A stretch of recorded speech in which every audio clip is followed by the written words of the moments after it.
Most English learners make the same 5 mistakes that instantly make their speech sound unnatural. Here's how to fix them. In the next few minutes, you'll learn simple changes that make your English sound smoother, more confident, and much more like real, everyday conversations. Stay until the end, because I'll also give you a quick speaking challenge to help you practice everything you've learned today. Welcome back to the podcast. If you've ever finished an English conversation and thought, my grammar was correct, but something still sounded strange, you're definitely not alone. Many English learners spend years memorizing grammar rules, studying vocabulary lists, and practicing pronunciation. Yet they still feel that their English sounds stiff or robotic. The good news is that sounding natural is not about using difficult words or speaking with a perfect accent. It's about making small changes that native speakers use every single day. Let's start with the first mistake, speaking in complete textbook sentences. Imagine someone asks, "How was your day?" A learner might answer, "My day was very good. I completed all of my responsibilities and then returned to my house." Grammatically, that's fine, but in real conversations, a native speaker is more likely to say, "It was pretty good. I finished everything and then headed home." The second answer is shorter, smoother, and easier to say. Natural English is often simple English. Instead of trying to impress people with long sentences, focus on expressing your ideas clearly and comfortably. Here's a quick practice. Repeat after me. It was pretty good. Now say, I finished everything and headed home. Notice how the words flow together. The more you practice simple, everyday phrases, the more natural your English will become. The second mistake is using formal words in casual conversations.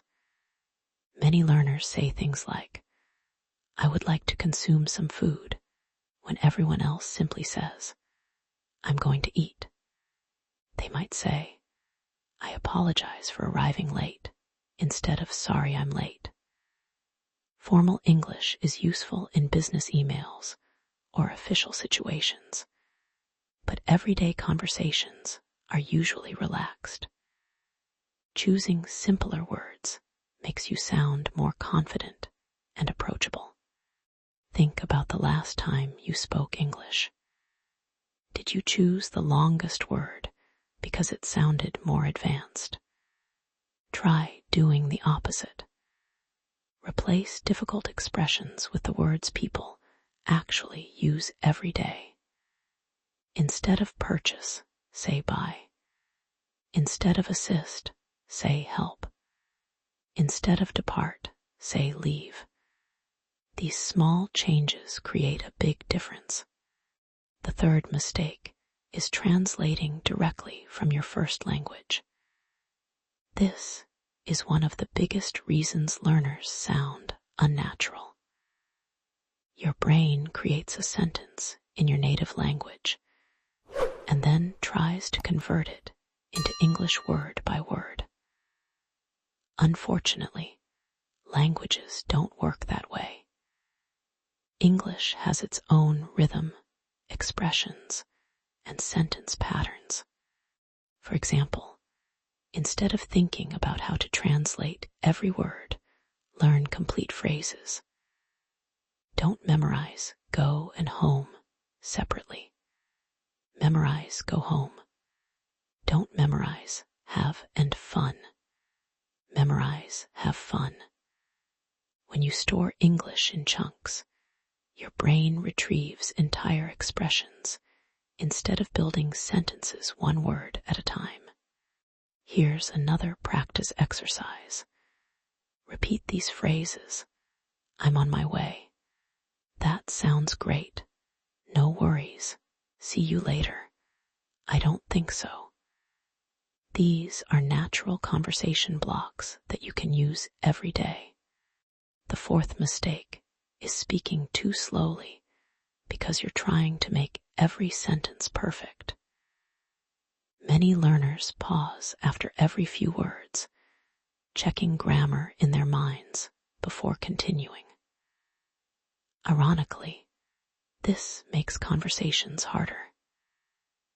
Native speakers don't stop to think about every grammar rule. They focus on communicating their ideas. It's perfectly okay to make small mistakes.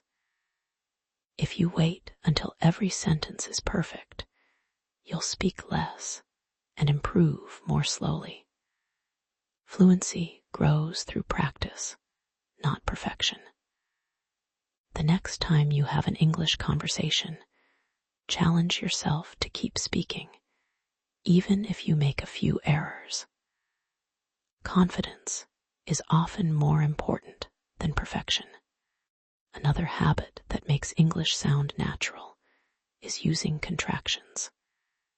Instead of saying, I am going to, say, I'm going to. Instead of I cannot, say, I can't. Instead of I will, say, I'll. Contractions are everywhere in spoken English, and using them immediately makes your speech smoother and more conversational. Let's practice together. Repeat after me. I'm ready. I'll call you later. I can't believe it. We're almost there. Listen to the rhythm. These expressions sound much closer to real conversations than their longer versions. Another secret to natural English is using small conversation fillers. Native speakers rarely jump from one sentence to another without transition. They often say things like, well, actually, you know, I mean, or so. These little words give your brain a moment to think while making your speech sound relaxed. For example, instead of saying, I don't like spicy food, you could say, well, I don't really like spicy food. Instead of that's a good idea, you might say, actually, that's a really good idea. These tiny additions make a surprisingly big difference. Let's look at another example. Imagine your friend asks, do you want to watch a movie tonight? Instead of replying, yes, I desire to watch a movie, simply say, yeah, sure. That sounds fun. It's shorter, more natural, and exactly the kind of language you'll hear every day. Now let's combine everything we've learned. Listen to this conversation. Hey, how's it going? Pretty good, just finished work. Nice, are you heading home? Yeah, but I might stop for coffee first. Sounds good, see you later. Every sentence is simple. The speakers use contractions, everyday vocabulary, short phrases, and natural rhythm. There's no complicated grammar, yet the conversation sounds fluent and confident. Here's a challenge for you. Pause this episode and answer these 3 questions out loud. First, what did you do yesterday? Second, what are your plans for tomorrow? Third, what's your favorite way to relax after a busy day? As you answer, don't worry about perfect grammar. Use contractions. Keep your sentences short. Use phrases like pretty good, kind of, I guess, sounds great, or no worries. The goal is to sound comfortable, not perfect. Now let's do a quick quiz. Which sentence sounds more natural? Number 1, I am returning to my house, or I'm going home. If you picked I'm going home, you're right. Number 2, I would like to purchase some coffee, or I'm going to buy some coffee. The second one is much more natural for everyday conversation. Number 3, I apologize for the delay, or sorry I'm late. Again, the second option is what you'll hear most often in casual English. The more you listen to real conversations, podcasts, interviews, and videos, the more these patterns become automatic. Instead of collecting hundreds of difficult words, collect useful phrases that people actually say. Repeat them, shadow them, and use them in your daily practice. Remember, natural English isn't about sounding like someone else. It's about communicating clearly, comfortably, and confidently. Small improvements repeated every day create amazing results over time. So the next time you speak English, forget about trying to sound perfect. Focus on sounding real. Use simple vocabulary. Speak in phrases instead of individual words. Use contractions. Avoid translating directly, and keep the conversation flowing.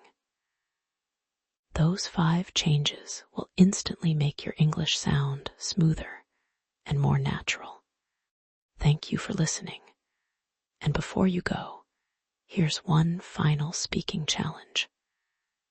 Look around the room you're in right now and describe what you see using only simple, everyday English for 1 full minute without stopping. It doesn't matter if you make mistakes. What matters is that you keep speaking.